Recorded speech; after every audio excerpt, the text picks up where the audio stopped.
Hi guys and girls, thought I'd chat to you today about the concept of finding your center and what does that mean. It's really important in terms of, in terms of life. We can often have small disappointments that kind of knock us off our perch. We might have been feeling great beforehand and we may have had some sort of expectations or we can often as humans project into the future our hopes and dreams, right? Particularly around certain situations, whether it's about perhaps, if I give you a few examples, it can be about perhaps a job you're going after. It could be about a relationship, a connection, something you wanted to do, something you wanted to achieve. And we can often future pace ourselves and then feel some disappointment when it doesn't happen or it doesn't happen fast enough. And we can suddenly go from it being in a state of quite upbeat to feeling a little bit flat or just feeling that sense of disappointment and perhaps sometimes a bit of overwhelm. And then what does it mean to find your center? And I think, I've learned myself in terms of when we go through challenges and how to cope with our emotions and to cope with things in life that are challenging or a bit difficult is it's always about bouncing back. And the more that you bounce back, the quicker it becomes. And what do I mean by bouncing back? Changing from that negative state into a positive state. Changing how you feel about situations, how you perceive situations. And when you remind yourself to always come back to center, and there's actually a physical practice that you can do. I'm actually standing up right now. And it's about earthing your feet to the ground and feeling that strength within self, particularly through your core. And it's about attaching yourself not only to the ground, which is Mother Earth. Doesn't matter where you are. You can do it in an office. You can do it out in nature. You can do it in your home. Whenever you're feeling that sense of being out of balance is to bring you back to yourself, your core center. And, it's also about we have this channel between the earth and to the universe above. Yeah. So whether you believe in your spirit guides, your angels, just the wider sense of we're connected to something bigger than ourselves, is we're always connected to life force energy and universal source energy. So we anchor ourselves to the ground, to the earth, but we're also channeling from that beautiful energy from above. So we have this core stream of energy going up and down all the time. Yeah. And coming back to your center is coming back to who you are. It's coming back to that state of inner calm and inner peace. It's coming back to that acceptance and knowledge that you can overcome anything.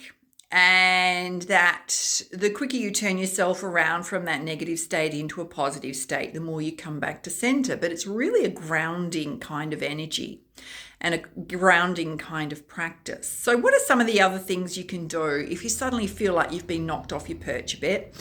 And how do you get out of that emotional state or that mental state? Is often when we're in that kind of state, we're focusing on the negative of what's happened. We're focusing on disappointment. We're focusing on we attach our energy to an outcome that didn't happen for us. So, and I want to say to you, right, is if you never had that, whatever you're trying to get, whether it's a relationship connection with someone, whether it's a job, whatever it is that you never had it in the first place. So you've not lost anything, because we often feel a sense of loss, right? But what you're losing is the projection and the attachment into the future of what you've created in your mind and what you've created in, your emotions. But in reality, right, you actually haven't lost anything at all. You didn't have it to begin with. And perhaps it wasn't meant for your path at this time. So when you remind yourself and go, well, actually, I don't know what I'm disappointed about, because literally all I've done is attached emotional energy and mental energy to an outcome that I was wanting or expecting that didn't happen. So when you remind yourself of that, it's about then coming back to your center and standing in your center and bringing your emotions back in and releasing and letting go. And, I think one of the biggest things that's ever helped me, and people can look at me and go, oh, Rose is quite upbeat and she gives us all these motivational messages and lifts us up, which I do love from, the bottom of my heart, obviously. But we don't have that kind of wisdom and experience without going through some really deeply challenging things ourselves, and to be able to share those experiences and not what the actual thing was, but how we got ourselves out and dug ourselves out of a hole or lifted ourselves up over and over again. And when you do it, and when you get used to, because life is never smooth, it's always a roller coaster ride of up and downs. And this is how we know that there is joy and there is challenge. We would never know joy if there wasn't that sense of challenge as well in life. And we wouldn't know happiness if there wasn't something to contrast it with. Does that make sense? And the more times you pick yourself up, the more times you're able to consciously practice moving from negative states to positive states. This amazing amount of inner strength you'll have, and you will literally be able to overcome anything that challenges you, absolutely anything. And you'll end up doing it a lot faster, because you're constantly in that state of recognizing, well, okay, that's a negative state. That's a negative life experience. Or I didn't get what I wanted in that instance. Possibly wasn't meant to, wasn't on my path. Spirit's going, not that way, my darling, slapping you on the wrist. There's a better way for you, yeah? Your path is supposed to be over there. So often a closed door is a not go that way, yeah, and accept not go that way. And I think, one of the things I was going to say to you is, in those instances, I'm just gonna swap hands, getting a bit heavy this phone. In those instances, in terms of how do you release the emotional energy in your attachment to situations, is that I've always found, and sometimes it can be really difficult to do, is to apply forgiveness to a situation. And forgiveness to a situation is really just releasing energy and attachment to it from within our emotions and within our energy centers. And, if you don't know much about energy centers, part of my background, apart from being a transformational coach, is I'm actually an advanced Reiki practitioner. So I've done a lot around psychic development, and our energy centers are really important. So I'm talking about our chakras. So we have our crown chakra, and if you can operate from your crown chakra as much as possible, because whenever you're in a low state, right, you're actually operating from your lower chakras. Your emotional, in terms of we go through our chakras, we also have, so we have our crown chakra, we have our third eye chakra, which is our intuition. We have our throat chakra, which is our ability to speak our truth and express ourselves. We have our heart chakra centered right in the middle of your chest, yeah. We have our solar plexus, which sits about here. This is our life force energy. And we have our sacral chakra, which sits just below the belly button. And we have the root chakra, which is at the base of where our spine meets, yeah, in terms of our pelvis. So those are our chakras. And we have this amazing energy meridian flow that happens. And, I mentioned right at the beginning is that we have this universal source energy that comes through from above us, but we also have our energy coming from Mother Earth that grounds us. So we have this life force energy going through us, but we also have within our cells and our body is that our energy meridians are constantly going around. And sometimes they can get absolutely stuck in our chakras by experiences and things that we're holding on to in terms of attachments. So whenever we do the practice of forgiveness and letting go, is that we're releasing that negativity, not only out of our mindset, which is super important because we can constantly worry about things, yeah, and it can build up and build up. We're also releasing it out of our emotional state, but we're also releasing it out of our energy chakras related to those, particularly the heart chakra, the sacral chakra, the root chakra. Root chakra is often your sense of security and stability around your finances, worried about money, your basic human needs, yeah. It can also represent connection to others. And a lot of all of these can affect our energy, which is our life force energy in our solar plexus, and bring it down. So whenever we come back and release things and forgive situations, which is not saying that, if something really deeply hurtful happened to you, it's not saying that behavior or whatever happened was a great experience or behavior by someone else, but it just physically allows you, and in all sorts of aspects around your aura, your chakras, attachments to self, is releasing your energy from it. And when you release your energy from it, I can tell you it's like particularly as a Reiki energy healer, is you're physically releasing it right out from cellular level, from your chakras, from your energy centers, and you're instantly going to feel a lot lighter. But the more you do it right is the more you raise your vibration from your lower chakras right up to your higher chakras.